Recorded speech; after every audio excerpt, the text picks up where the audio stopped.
ओम श्री परमात्मने नमः। यथार्थ गीता अध्याय 10 श्लोक 36 और 37। धूतं चलयतामस्मि तेजस्तेजस्मिनामहं जयो अस्मि व्यवसायो अस्मि सत्वं सत्त्ववतामहम्।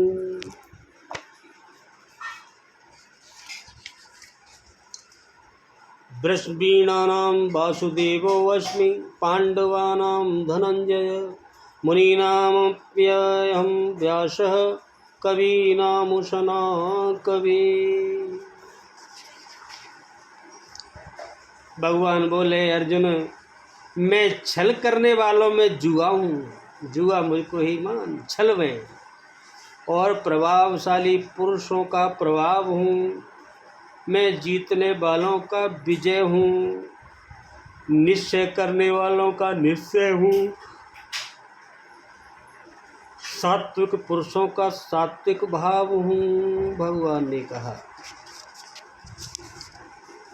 और वृषणवंशियों में वासुदेव अर्थात मैं स्वयं तेरा सखा, पांडवों में धनंजय अर्थात तू, मुनियों में वेदव्यास और कवियों में शुक्राचार्य कवि भी मैं ही हूँ।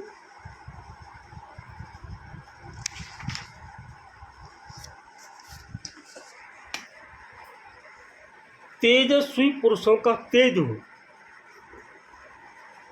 भगवान ने कहा। और जुए में छल करने वाले का छल मैं हूँ। तब तो अच्छा है कि जुआ खेलें, जो भगवान है स्वयं जुआ। उसमें कलबल छल करें वही भगवान है। उसमें कलबल छल करें वही भगवान है। नहीं, ऐसा कुछ नहीं है। यह प्रकृति ही एक जुआ है जो दिख रहा है, यही ठगनी है। इस प्रकृति के द्वंद्व से निकलने के लिए दिखावा छोड़कर छिपाव के साथ गुप्त रूप से भजन करना ही छल है। दिखावा छोड़कर छिपाव के साथ गुप्त रूप से भगवान का भजन करना ही छल है। छल है तो नहीं, किंतु बचाव के लिए आवश्यक है। जड़ भरत की तरह उन्मत्त, अंधे बहरे और गूंगे की तरह हृदय में जानकर होते हुए भी बाहर से ऐसा रहे कि अनजान हो, कुछ जानते ही नहीं हो। सुनते हुए भी न सुनो, देखते हुए भी न देखें। छिपकर ही भजन का विधान है। भजन छिपकर करें, दिखावा नहीं करें। तभी साधक प्रकृति पुरुष के जुए में पार पाता है। यानी ये जुआ रूपी ये दुनिया है, इससे पार पा जाता है छुप के भजन करने से, दिखावा नहीं करें। जीतने वालों की विजय मैं हूँ, भगवान ने कहा। और व्यवसायियों का निश्चय, जिसे अध्याय 2 श्लोक 41 में कहा है।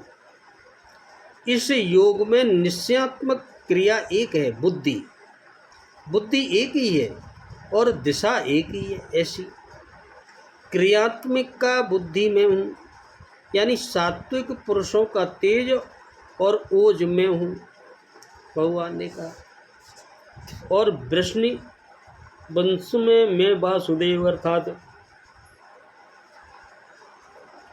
सर्वत्र वास करने वाला देव हूँ।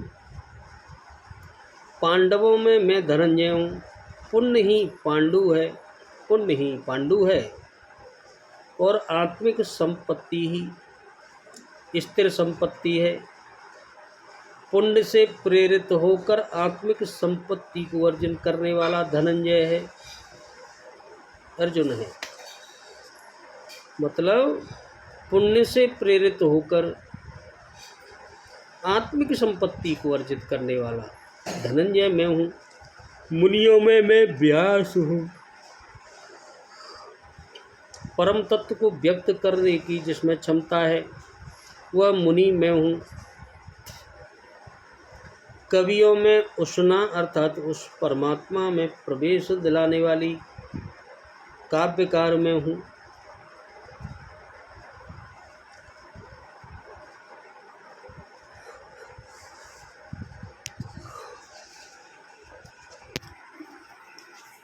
ध्रुत अर्थात जुआ तो बहुत बुरी चीज़ है और शास्त्रों में उसका बड़ा निषेध है। इसको भगवान ने अपना स्वरूप क्यों बतलाया?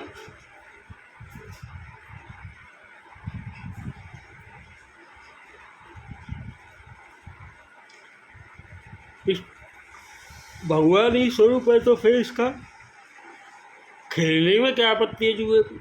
नहीं। संसार में उत्तम, मध्यम और नीच जितने भी जीव और पदार्थ हैं, सभी में भगवान व्याप्त हैं और भगवान की ही सत्ता स्फूर्ति से सब चेष्टा करते हैं। देख, ऐसा एक भी पदार्थ नहीं है जो भगवान की सत्ता और शक्ति से रहित हो।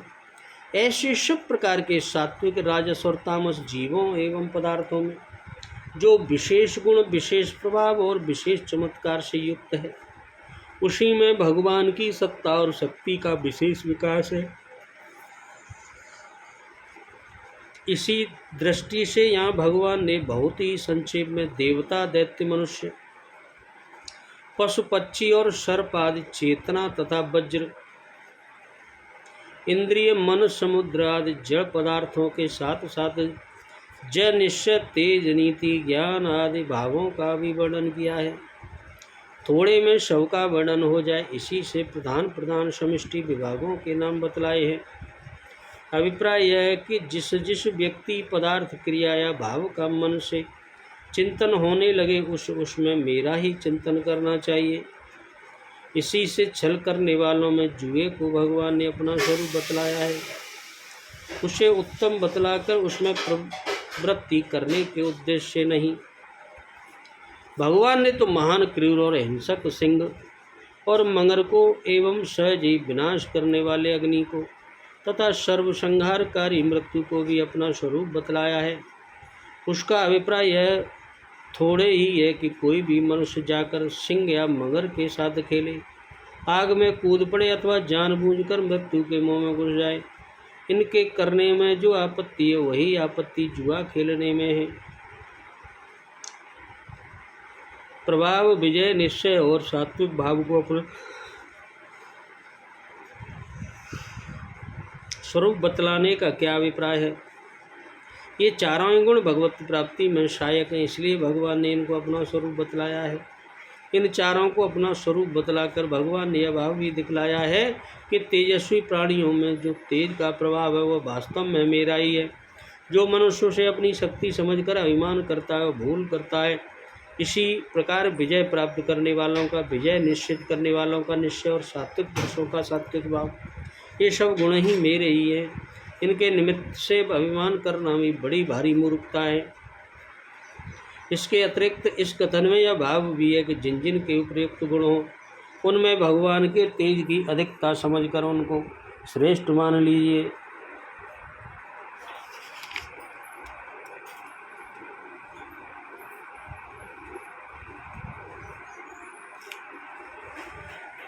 वृषवंशियों में वासुदेव मैं हूँ, इसका क्या भाव है?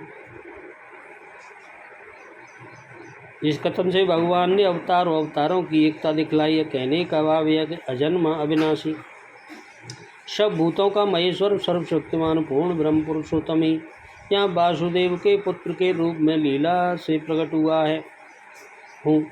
अतः जो मनुष्य मुझे साधारण मनुष्य समझते हैं, वे भारी भूल करते हैं। पांडवों में अर्जुन को अपना स्वरूप बतलाने का क्या अभिप्राय है? क्योंकि पांचों पांडवों में जो धर्मराज युधिष्ठिर सबसे बड़े तथा भगवान के भक्ति ही धर्मात्मा थे। निसंदेह युधिष्ठिर पांडवों में सबसे बड़े धर्मात्मा और भगवान के परम भक्त थे, तो भी अर्जुन ही सब पांडवों में श्रेष्ठ माने गए हैं। इसका कारण यह कि नर नारायण अवतार में अर्जुन नर रूप से भगवान के साथ रह चुके हैं। इसके अतिरिक्त वे भगवान के परम प्रिय सखा और उनके अनंत प्रेमी भक्त हैं। इसीलिए अर्जुन को भगवान ने अपना स्वरूप बतलाया है। मुनियों में व्यास को अपना स्वरूप बतलाने का क्या भाव है? भगवान के स्वरूप का और वेदादि शास्त्रों का मनन करने वालों को मुनि कहते हैं। भगवान वेदव्यास समस्त वेदों का भलीभांति चिंतन करके उनका विभाग करने वाले महाभारत पुराण आदि अनेक शास्त्रों के रचयिता भगवान के अंशावतार और सर्व सद्गुण संपन्न हैं। अतः मुनिमंडल में उनकी प्रधानता होने के कारण भगवान ने उन्हें अपना स्वरूप बतलाया है। कवियों में शुक्राचार्य को अपना स्वरूप बतलाने का क्या अभिप्राय है? जो पंडित और बुद्धिमानों उसे कवि कहते हैं। शुक्राचार्य जी भार्गवों के अधिपति, सब विद्याओं में विशारद, संजीवनी विद्या के जानने वाले और कवियों में प्रधान, इसीलिए उनको भगवान ने अपना स्वरूप बताया है।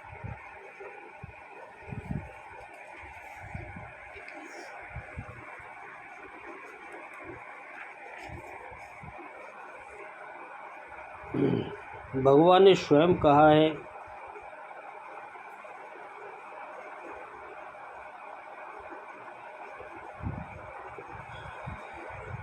नरस्तस्वमस्मि मशे दुर्दर्श हरिर्नारायणोऽहं काले लोकमिमं प्राप्तो नरनारायणावृषि अनन्यं पार्थमत्तत्त्वं त्वत्तस्याहं तथैव च नावयोरन्तरं शक्यं वेदितुं भरतर्षभ।